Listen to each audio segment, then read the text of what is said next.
Hi, my name's John. This is my story. I had a flat in Whitehaven last year, and through vulnerability and drinking problems, I lost the flat through so-called friends, who I thought they were my friends. They were coming round to the flat and just trashing the place, using it as a doss house, and one thing and another. And of course, the other tenants wouldn't accept it. There was noise problems. They were getting in touch with the police. So I got a Section 21 and I was made homeless on the street. I was drifting from place to place. It was cold at the time. I was sleeping in the bandstand, on the harbour side, in a garage with no door on it, just drifting about, and until I finally got fed up. I went round to the Coping Council and told them what had happened, and they put me in touch with Calderwood House. I had an interview and they got me into Calderwood House, and it's been great ever since. Hi, my name's Teddy, and ever since I left school I've had problems with drugs and homelessness. So obviously that eventually led to me being in jail a couple of times. So my last sentence, thought enough's enough, I need to sort my life out. So I got a fantastic opportunity to move into Calderwood House and get all the support that I needed. So that's ongoing. Fingers crossed I can improve my life from now on in. Welcome to News Out West with Catherine Holmes. Today's headlines are: outcry as ex-police station, now a homeless shelter, stops locking people up and letting people in. It's a crime. Public opinion is it will create more crime, chaos, attacks and be more of a risk to the local public. Petitions have been forwarded to local authorities to try and stop this from going ahead. We will keep you updated on any further news.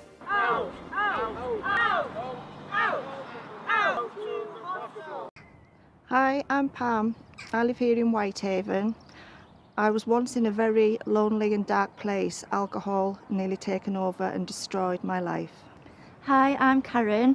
Alcohol was my best friend and it nearly took away my true friends and all my family. But now we're all coming through the other end, and through unity we've all been able to help each other, and we're all being good friends and will still be good friends in the future. Hello, my name is Sean. I'm just going to tell you a bit about myself through addiction and through recovery. I started taking recreation drugs at about the age of 14.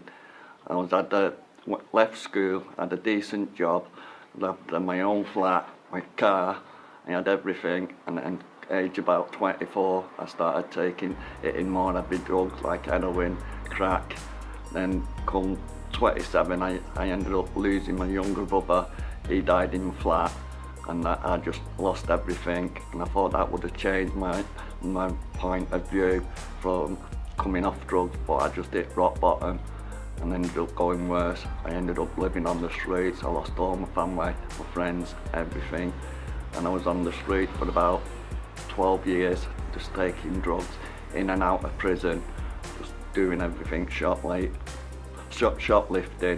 everything. I ended up nearly dying 3 times through drugs, and then in the end I just thought enough's enough, because I was just going to end up finding myself dead on the street.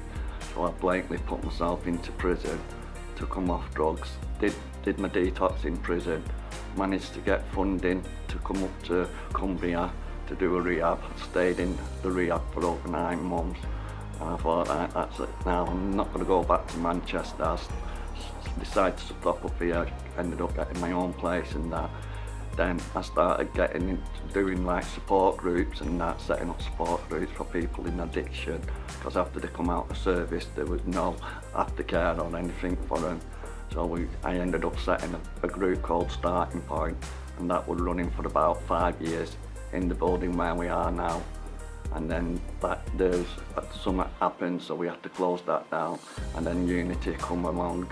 So I ended up doing voluntary work for Unity in 2013, and I just not looked back since. I do all support groups and that. I support peer mentors and volunteers. I do black box therapy. I work in the needle exchange, and I just love my job. And if it wasn't for Unity, I wouldn't know what to do.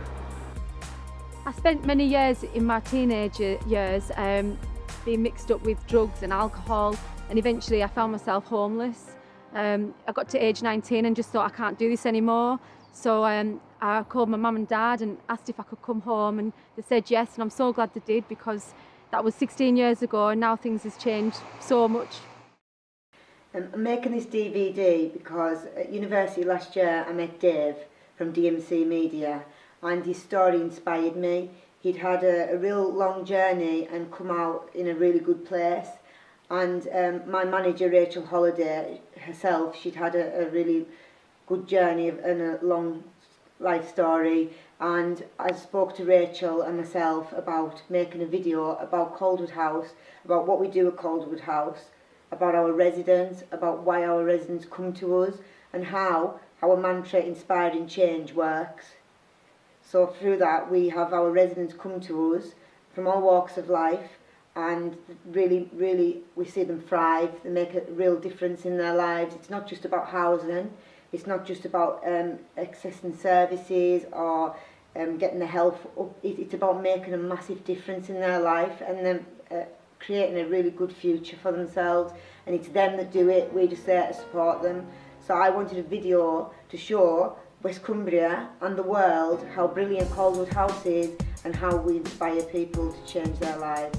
I'm Richard Rhodes and I'm the Police and Crime Commissioner in Cumbria, and I came across Calderwood House because Rachel wrote to the office to see if we could be of help in setting up the arrangement here, and we were impressed by her determination and her whole sense of drive and so on, and so we started various discussions, and she put me in a half Nelson, and we sort of said yes. I didn't have any concerns because as Police and Crime Commissioner, one of the things which does concern me is the way in which people, particularly those who've come out of prison, find themselves without anywhere to live. And in those circumstances, if they've nowhere to live and if they've no job and if they've lost contact with their families, then those are the three things which we know drive people back into crime. What I was really interested in was the way in which, when she first floated the idea, locally there were people who didn't think it was a very good idea. But in a sense, now it's happening, it must be working well because all that opposition's disappeared now. And even on the day when we opened at Calderwood House, there was a local TV crew hunting somebody in the street who was going to criticise it, but they couldn't find anybody. So I deduced from all that it's working, and it's working well. Well, up and down Cumbria, what I found is there are a lot of good models of local activity, and this is one, and there are others doing different things up and down the county. And I do think we need to try to get together so we can learn from what works. And homelessness is not confined to Egremont, it's all over the place, and each area has a different way of dealing with it, and some areas have bigger problems than others. But I think the model which is here, which has been set up here by Rachel, is a good one, and I think it's something from which other places in the county could learn. Welcome to News Out West with Catherine Holmes. Today we have a guest appearance by the founding member Rachel Holiday. Could you please explain a little bit about Calderwood House and how it all started? Hi, I'm Rachel Holiday and this is Calderwood House. You see me in the film earlier on. I became homeless. I know anybody can, but so this is what we've done. We've built Calderwood House and we're inspiring change. So take a look at me now. So take a look at me now. So take a look at me now.